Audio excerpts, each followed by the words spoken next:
Shalom, jemaat Tuhan dimanapun kita berada. Selamat hari Kamis untuk kita semua.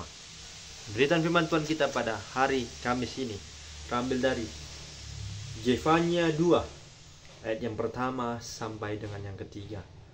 Zefania 2 ayat yang pertama sampai dengan 3 dengan judul perikop seruan untuk bertobat. Begini firman Tuhan. Bersemangatlah dan berkumpullah, hai bangsa yang acuh tak acuh, sebelum kamu dihalau seperti sekam yang tertiup, sebelum datang ke atasmu murka Tuhan yang bernyala-nyala itu, sebelum datang ke atasmu hari kemurkaan Tuhan. Carilah Tuhan, hai semua orang yang rendah hati di negeri yang melakukan hukumnya. Carilah keadilan, carilah kerendahan hati. Mungkin kamu akan terlindung pada hari kemurkaan Tuhan. Sejauh ini pemberitaan firman Tuhan, berbahagialah orang yang mau mempraktekkan, mendengarkan firman ini dalam kehidupannya sehari-hari. Haleluya. Sekali lagi saya menyapa kepada kita semua, shalom untuk kita semua. Bagaimana kabar Bapak Ibu Saudara yang terkasih? Semoga kita masih di dalam tangan kasih Tuhan saja.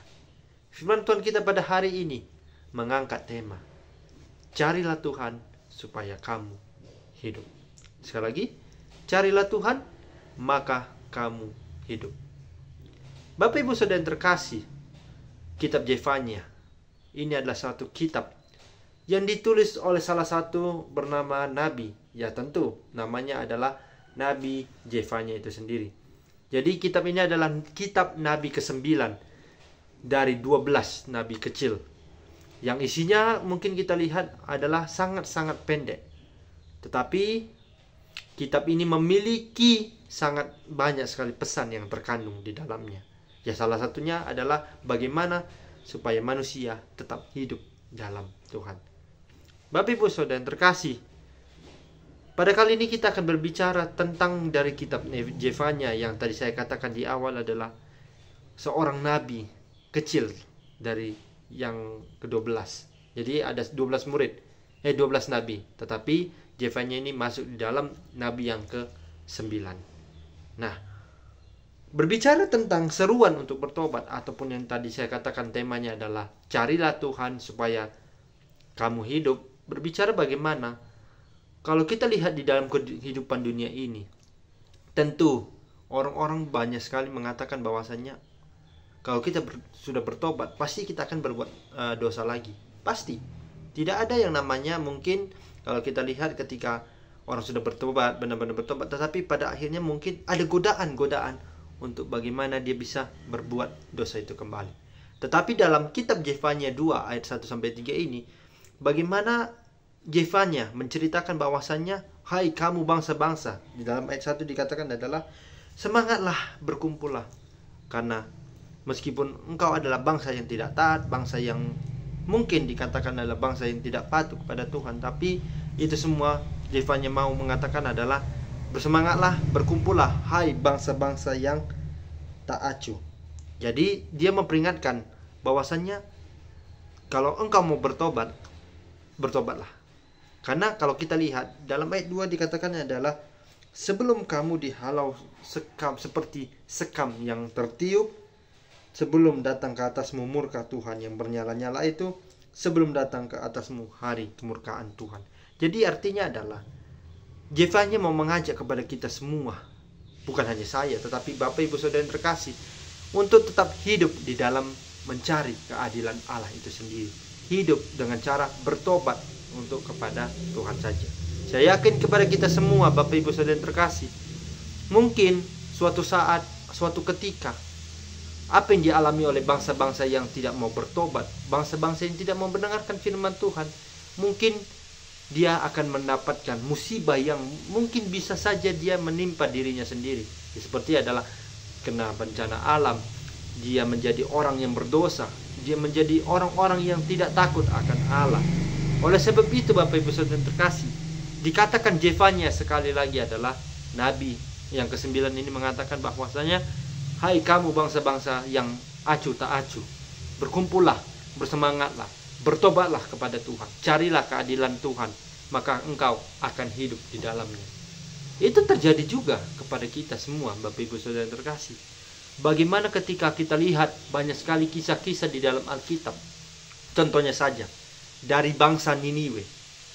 Ketika Tuhan menyuruh Nabi Yunus untuk pergi ke bangsa Niniwe. Bangsa Niniwe ini sebelum Tuhan mengutus Nabi Yunus ke bangsa Niniwe. Bangsa Niniwe ini adalah bangsa yang sangat-sangat kotor. Bangsa yang penuh dengan orang-orang yang berdosa. Di antaranya apa? Melakukan seks bebas, melakukan pemerkosaan, melakukan kejahatan, menyembah berhala, dan lain sebagainya. Oleh sebab itu, ketika Tuhan sebelum memberikan tugas kepada Nabi Yunus, bangsa Niniwe ini sendiri sudah tidak mau taat kepada Tuhan. Mereka tidak mau mendengarkan perintah firman Tuhan itu sendiri. Lantas makanya dikatakan bahwasanya, hai kamu Nabi Yunus, aku mengutus engkau supaya engkau pergi ke bangsa Niniwe untuk memberikan mereka pelajaran, memberikan pengajaran daripadaku supaya mereka cepat-cepat bertobat. Kalau terlambat, apa yang terjadi? Yang terjadi adalah kemurkaan Tuhan akan memusnahkan. Nah, kalau tadi misalnya muncul pertanyaan dalam diri kita masing-masing dalam kisah tentang Nabi Yunus yang ditugaskan untuk pergi ke bangsa Niniwe. Kalau tadi Nabi Yunus yang kita tahu bahwasannya dia sempat berbelok kepada Tuhan dan tidak taat, dan pada akhirnya dia di dalam perut ikan selama 3 hari 3 malam, dan pada akhirnya juga dia dimuntahkan dan dia mau bertobat kepada Tuhan dan dia menjalankan tugasnya. Bangsa Niniwe pasti juga sudah hancur. Karena bangsa Niniwe ini, saya katakan sekali lagi kepada kita semua bahwasannya bangsa ini adalah bangsa yang sangat-sangat berdosa. Oleh karena ya itu tadi, padahal Tuhan sudah memperingatkan mereka, ini peringatan terakhir, aku akan memusnahkan bangsamu. Tetapi rasa kasih sayang Tuhan itu masih ada. Makanya Tuhan mengutus Nabi Yunus supaya dia memberikan mereka pengajaran, memberikan pelajaran supaya mereka itu bertobat kepada Tuhan, mencari keadilan Tuhan dan mencari kerendahan hati itu sendiri. Seperti yang tertulis di dalam Zefania 2 ayat yang ke-3. Yang dikatakan bahwasannya adalah, carilah Tuhan, hai semua orang yang rendah hati di negeri, yang melakukan hukumnya. Carilah keadilan, carilah kerendahan hati, mungkin kamu akan terlindung pada hari kemurkaan Tuhan. Jadi artinya adalah, di dalam ayat 3 ini dikatakan Zefania pada banyak orang mengatakan bahwasannya itu yang terjadi dengan apa yang dikatakan Tuhan kepada bangsa Niniwe. Jadi makanya Tuhan mengutus Nabi Yunus untuk pergi ke bangsa Niniwe untuk menyadarkan mereka bahwasanya apa yang mereka lakukan itu sudah kelewat batas. Tuhan mau Nabi Yunus menyampaikan segala kekhawatiran, segala kecemasan, segala kemurkaan Tuhan kepada bangsa Niniwe. Yaitu tadi salah satunya adalah Tuhan akan menjatuhkan mereka dan memusnahkan bangsa mereka itu sendiri, lenyap dari muka bumi ini. Tetapi di balik itu semua Tuhan masih sayang, Tuhan masih memberikan kasih setianya. Oleh sebab itu Tuhan mengutus Nabi Yunus untuk memberikan pengajaran kepada bangsa Niniwe itu sendiri. Jadi Bapak Ibu Saudara yang terkasih, di dalam nama Tuhan kita Yesus Kristus, sesuai dengan tema kita pada hari ini adalah carilah keadilan supaya kamu hidup. Artinya adalah bagaimana kita harus tetap hidup di dalam Tuhan. Kita jangan seperti bangsa Niniwe. Mungkin masih banyak bangsa-bangsa yang ada di dalam Alkitab yang mungkin tidak bisa saya kisahkan tentang bagaimana mereka itu adalah bangsa yang berdosa. Tetapi ketika Tuhan mengutus orang-orang ataupun rasul ataupun nabi yang datang kepada bangsa itu langsung bertobat. Tetapi saya tidak mengetahui kelanjutan bagaimana, apakah bangsa Niniwe ini sendiri adalah bangsa yang sudah bertobat atau belum. Mungkin teman-teman Bapak Ibu Saudara yang terkasih juga bisa menceritakan bagaimana kehidupan bangsa-bangsa yang ada di dalam Alkitab, bagaimana dia dari yang tidak mau bertobat kepada Tuhan, dan pada akhirnya ketika Tuhan mengutus salah satu orang kepercayaannya, orang-orang yang diutusnya untuk pergi ke bangsa tersebut menjadi bangsa yang benar-benar mau mengandalkan Tuhan. Dan juga masih banyak kisah-kisah Alkitab Bapak Ibu Saudara yang terkasih. Contohnya saja, salah satunya adalah tentang dari Paulus. Kita tahu bahwasanya Paulus adalah seorang rasul terbesar. Dia adalah seorang rasul yang dulunya adalah bernama Saulus. Saulus ini adalah orang yang sangat tidak menyukai akan Tuhan. Orang-orang yang dia lihat, ketika dia lihat ada orang-orang yang menyembah Tuhan, dia pasti akan membunuhnya. Tetapi Tuhan ketika melihat apa yang dilakukan oleh Saulus itu dipanggil. Saulus itu dipanggil untuk supaya bertobat, dan Tuhan menjadikan dia sebagai seorang rasul, dan namanya dari yang tadinya Saulus menjadi bernama Paulus. Dan Paulus itu sendiri menjadi seorang rasul yang diutus Tuhan untuk memberikan pengajaran kepada banyak-banyak bangsa, kepada banyak-banyak suku. Salah satunya bisa kita lihat di dalam kitab-kitab Perjanjian Baru, seperti di kitab kota-kota Korintus, kota Efesus, kota Galatia, dan kota-kota lainnya. Tetapi dia tidak sendiri. Dia memiliki seorang anak iman yang sudah dia miliki, yang sudah dikatakannya adalah sebagai anak rohaninya sendiri, yaitu adalah yang bernama Timotius. Nah, jadi Bapak Ibu Saudara yang terkasih, kembali lagi saya katakan bahwasannya banyak sekali kisah-kisah yang bisa kita lihat bagaimana bangsa-bangsa yang tadinya tidak mau mencari keadilan Tuhan, tetapi ketika Tuhan menyuruh ataupun mengutus orang-orang ataupun orang-orang yang dia percayakan datang kepada bangsa itu langsung bertobat dan mau mencari keadilan Tuhan, mencari kerendahan hati, dan mereka semua terlindung daripada yang namanya kemurkaan Tuhan itu sendiri. Jadi pertanyaannya Bapak Ibu Saudara yang terkasih, bagaimana dengan kita sendiri? Apakah kita sudah mencari keadilan tentang Tuhan itu sendiri? Apakah kita sudah rendah hati? Apakah kita sudah buat baik kepada banyak orang? Atau malah kita justru sebaliknya? Itu kembali bisa dijawab oleh dalam hati kita masing-masing.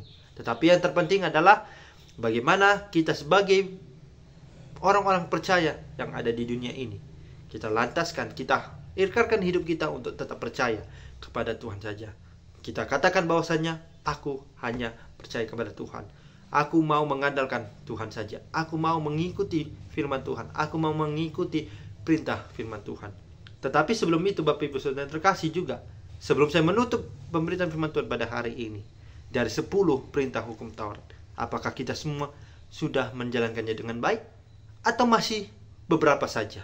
Tetapi saya percaya kepada kita semua, dari 10 hukum Taurat, perintah hukum yang diberikan Tuhan, kita mampu menjalaninya step demi step, tahap demi tahap.